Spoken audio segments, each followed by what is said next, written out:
Баршаңызға қайырлы күн достар. Бүгінгі видеода осындай ерекше әдемі құрақты құрап өтетін боламыз. Осы үстіңгі екі бөлігін тігеміз видеода. Дәл солай екеуін, тағы да екеуін тіксек, бізде астыңғы бөлігі шығатын болады. Осы құрақтың оңай жолының құпиясыны видео барысында бөлісетін боламын. Ол үшін видеоны соңына дейін қарап, подписаться кнопкасыны басып қойсаңыздар болады. Біздің құрағымызға осындай екі түсті велюр матасы керек, және осындай шыт керек болады. Біз велюр матамызды ортасынан белгілеп, екіге қиып алатын боламыз.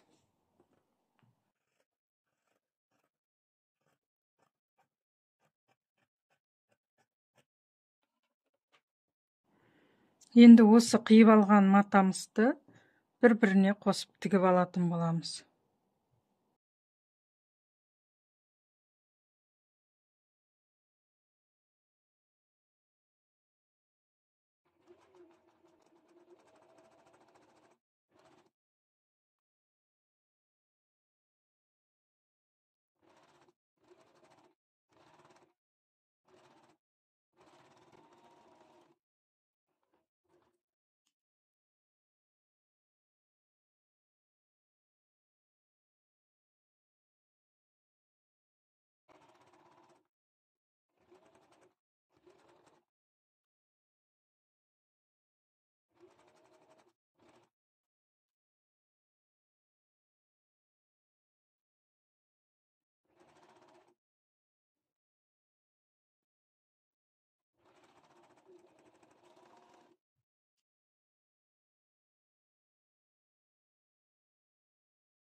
Енді осыны үтіктеп алатын боламыз.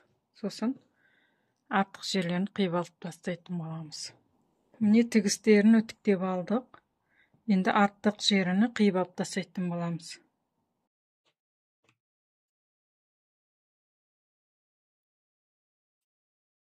Енді осы шаршымызды 3 сантиметрден белгілеп, 6 бөлікке бөліп шығатын боламыз.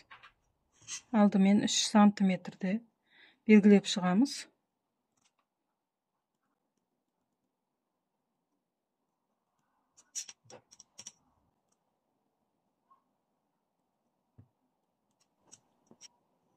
Енді сызып аламыз.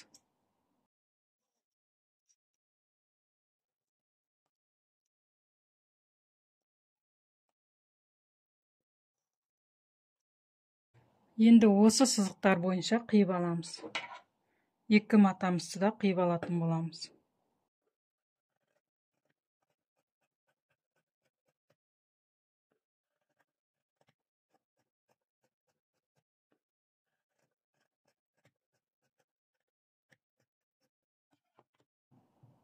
Екінші матамызды да сызып алған болатынбыз.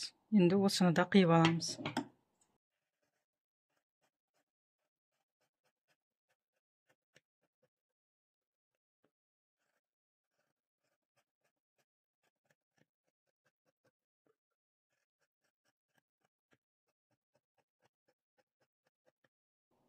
Матамызды оңына аударамыз.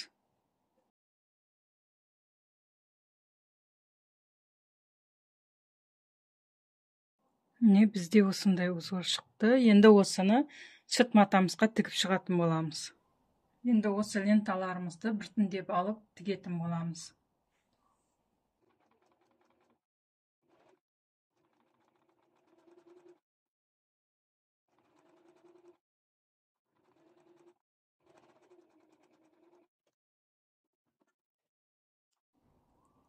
Тағы да айта кетейін қыздар, ұмытып кетіппін, осы кезде біздің квадрат матамыз тұрды ғой, ең бірінші қиылмаған кезінде, сызатын кезімізде, осылай тұрған кезде, міне, ақ матамыз, ақ үшбұрышымыз бір-біріне қарап тұрады.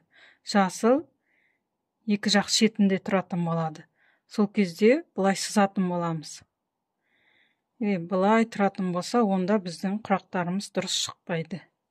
Бұлайына сызып қойсақ, қиып қойсақ осылай. Сол үшін соған қараңыздар. Міне, осы кезде ақ, міне ақ бір-біріне қарап тұр.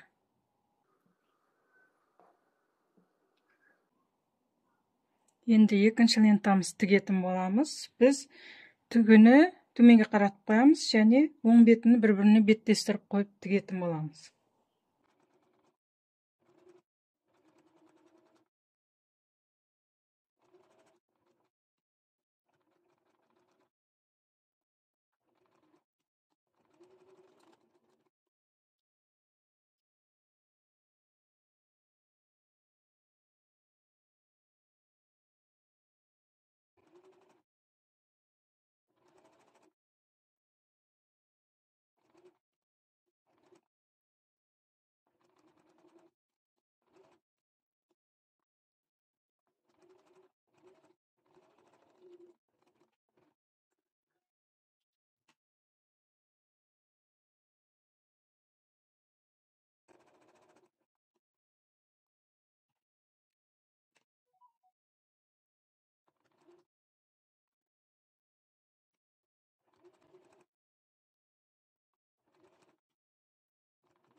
Міне бізде осындай узор шығып жатыр.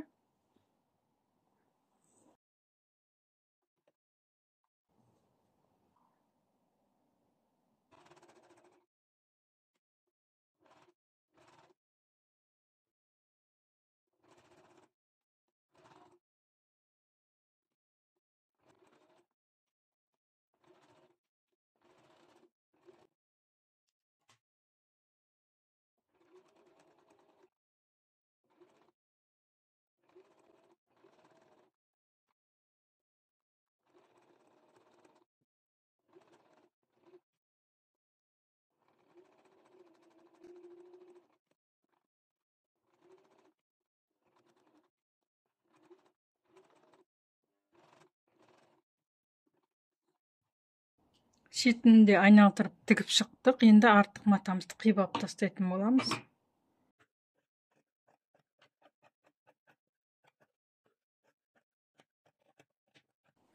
Міне бізде осындай құрақтың бір түрі шықты.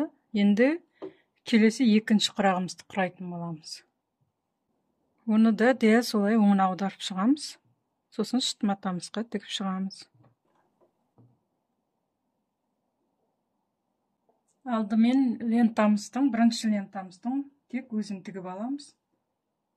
Сосын қалғандарын оң бетіне беттестіріп қойып тігіп отыратын боламыз.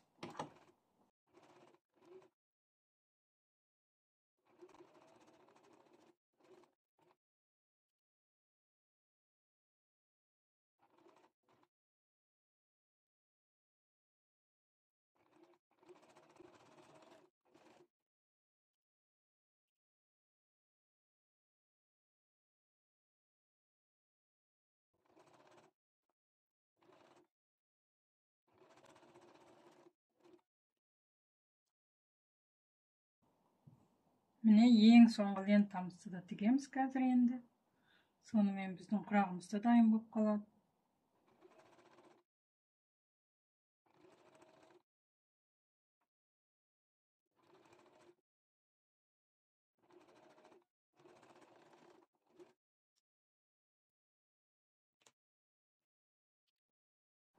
Құрағымызды да тігіп болдық. Келесі шетін айналдыра тігіп шығатын боламыз.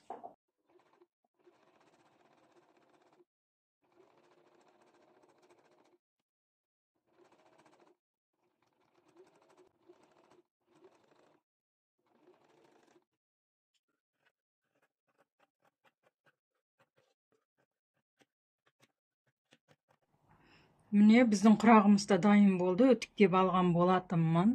Бұл бізде үстіңгі бөлігі және де астыңғы бөлігі де дәл солай. Үстіңгі бөлігінің тігілу жолын қайталасаңыз сізде, яғни сізде осындай үлгі шығатын болады. Бұны мына тігістерін бірге қосып тігіп, өзіңіз қалаған затыңызға пайдалануға болады. Тігіп көріңіздер. Видеоны соңына дейін қарағандарыңызға рахмет. Байда қуатты болыңыздар.